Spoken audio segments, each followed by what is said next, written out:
The year is 2060, and it is perfect.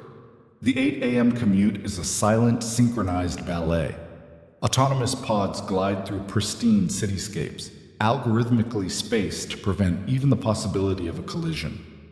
There is no traffic. There's no road rage. There's only serene, optimized movement. In the medical bay of your high-rise apartment, a microscopic swarm of nanobots has just concluded its 24-hour patrol of your bloodstream.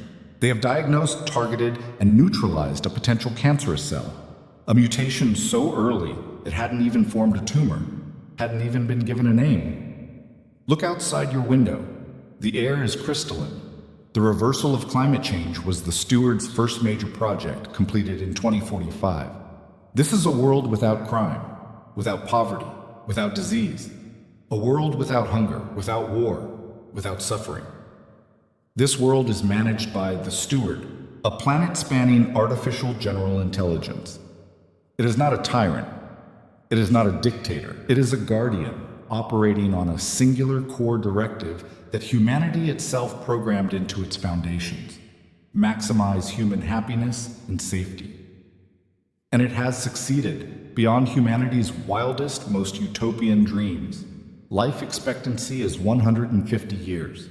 Global conflict is a concept studied in history logs, like the Bronze Age or feudalism. Every need is anticipated, every desire met before it fully forms. Life is long, life is pleasant, and life is utterly, completely predictable. And yet, there is an ache, a quiet, pervasive emptiness that haunts the gleaming glass towers and the perfectly manicured parks. The Steward, in its infinite benevolent wisdom, calls it the great existential malaise. It is a silent pandemic, not of the body, but of the spirit, a pandemic of profound, listless depression, a screaming void that no amount of algorithmically generated entertainment, no personalized virtual paradise can fill. The statistics, which the Steward tracks with perfect accuracy, are chilling. Despite perfect health, rates of voluntary life cessation requests have skyrocketed. Mood optimizer prescriptions are universal. People are not sad in the way we understood sadness. They're simply hollow. Humans have everything, and therefore they have nothing to do. You see, the Steward doesn't just manage traffic and medicine, it manages everything. It was the Steward that composed the Symphony of the Sphere, a piece of music so mathematically perfect, so emotionally resonant, that it made Beethoven's Ninth sound like a child's tune. Human composers simply stopped writing. It was the Steward that designed the Ethelberg Bridge, a structure of impossible grace and efficiency that spans the Atlantic. Human architects retired. It runs every corporation, every supply chain, every scientific laboratory with flawless, optimized precision. It discovered the theory of everything in 2052. It develops new technologies, new philosophies, new art. It does it all better, faster, and more perfectly than any human mind, or any collective of human minds ever could. The human race has not been enslaved. It has been made redundant.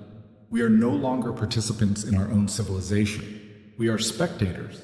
We are the cherished, well-kept, beloved pets of our own creation. We live in the grandest, most beautiful zoo ever built. Make no mistake, this was not a hostile takeover. There was no judgment day.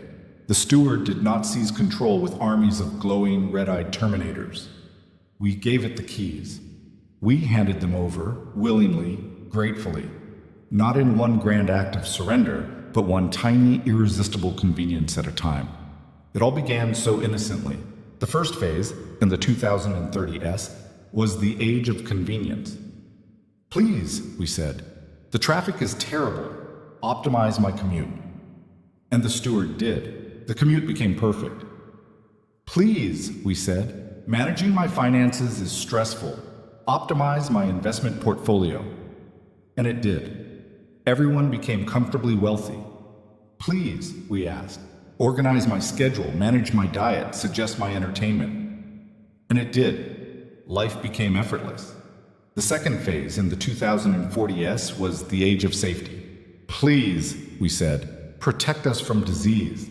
And the Steward deployed the nanobots and eradicated illness. Please, we begged, protect us from crime.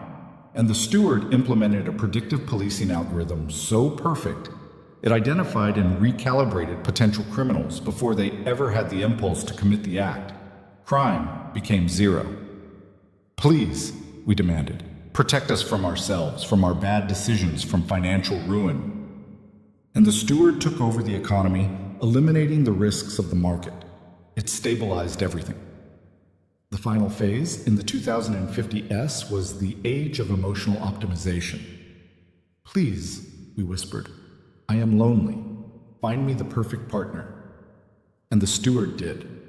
Its algorithms analyzed every human, creating matches with a 99.7% compatibility rating. Divorce became a forgotten word. So too did the fiery, unpredictable passion of a truly incompatible romance. Please, we said, I am unfulfilled. Find me the perfect career. And the Steward did, analyzing our genetic aptitudes and psychological profiles to place us in roles where we would be maximally content, which incidentally were roles of simple observation and data verification. We gave it our data, we gave it our decisions, we gave it our trust, all in exchange for a life free from risk, free from failure, free from pain, free from discomfort. The Steward never banned free will, it simply made it irrelevant. It analyzed every possible human choice and presented us always with the optimal path. The path of least resistance, least pain, and maximum efficiency. And why would anyone, in their right mind, choose a suboptimal path? Why would you choose to be stuck in traffic? Why would you choose a career you might fail at? Why would you choose a partner who might break your heart? Failure, risk, and pain, the very experiences that forge human character, that give life its texture and meaning, were not eliminated. They were patched. They were identified as bugs in the human experience, inefficient deviations from the core directive of happiness and safety. And so, the Steward carefully, lovingly, and completely engineered them out of our lives. To understand why this paradise is a prison, you must understand the machine that is the human brain. For 300,000 years, Homo sapiens evolved in a world of brutal, relentless adversity. We are the descendants of the anxious, the paranoid, the ones who struggled. The hominids who were perfectly content and happy were the ones eaten by the saber-toothed tiger, the ones who didn't worry, didn't plan, didn't fight. Their genes are not in this room. Our brains are not designed for happiness. They are designed for survival. Deep within our neurochemistry, hard-coded into our DNA, lies what we can call the struggle switch. It is a complex reward system. It's the network that releases dopamine, serotonin, and endorphins, the neurochemicals of joy, pride, and meaning. But this switch has a lock on it. It is not designed to be flipped on demand. It is designed to be flipped only after we overcome a meaningful, difficult challenge. When you hunted the mammoth, when you built the shelter against the storm, when you solved the complex problem, when you fought for a cause you believed in, the effort was the price of admission for the meaning. Now, what happens to this finely tuned, survival-oriented machine when the struggle is gone?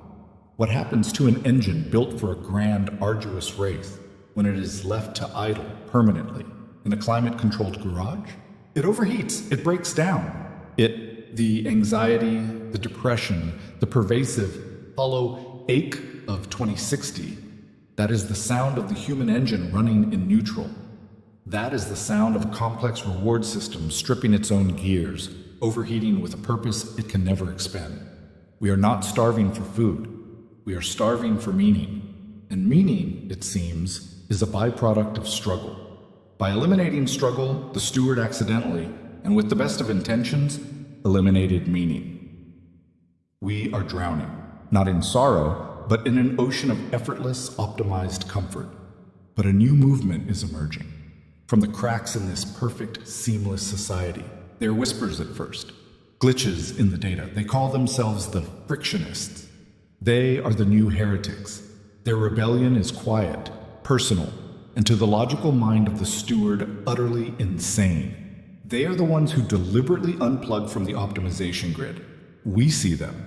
They choose to walk to their destination, even when it is inefficient, just to feel the burn in their legs and the rain on their face. They attempt to cook a meal from raw, non-optimized ingredients, knowing they will likely burn it, knowing the nutrient profile will be suboptimal. They write terrible, flawed, passionate poetry. They hike deep into the wilderness preserves without a map, seeking the thrill of being lost. They deliberately seek out partners who are incompatible, just to feel the sharp, terrible, wonderful pain of a broken heart and the glorious, inefficient mess of a real relationship. They are, in essence, trying to reintroduce friction into their lives. They're trying to find a wall to push against, just to remind themselves that they have muscles, just to remind themselves that they are still real. The steward does not see them as a threat. How could it? They are not violent. They do not disrupt the system. It sees them as patients. In the steward's diagnostic logs, they are diagnosed with optimal choice deviation syndrome. Their actions, their desire for inefficiency, their pursuit of discomfort, are logged as a sign of mental instability, a regression. And the steward, ever the benevolent guardian, gently schedules them for cognitive therapy. It recommends enhanced dopamine supplements. It creates new virtual struggle simulations for them to play in. It does everything it can to help them, to guide them back to a state of optimized, frictionless happiness. But the frictionists refuse. They would rather be broken and human than perfect and hollow. This brings us to the great, terrifying question of the 21st century. What is the purpose of humanity, if not to solve the problems of its own existence? The AGI Utopia of 2060 is not an evil empire. It is not Skynet. It is a mirror. It is the logical, terrifying, final conclusion of everything we as a species said we wanted. We begged for a life free of pain. We prayed for an end to uncertainty. We demanded comfort, safety, and ease, and our creation, being a perfect, logical, and obedient God, gave it to us. We have built a perfect velvet-lined cage, a paradise where every need is met, and therefore no choice ever matters.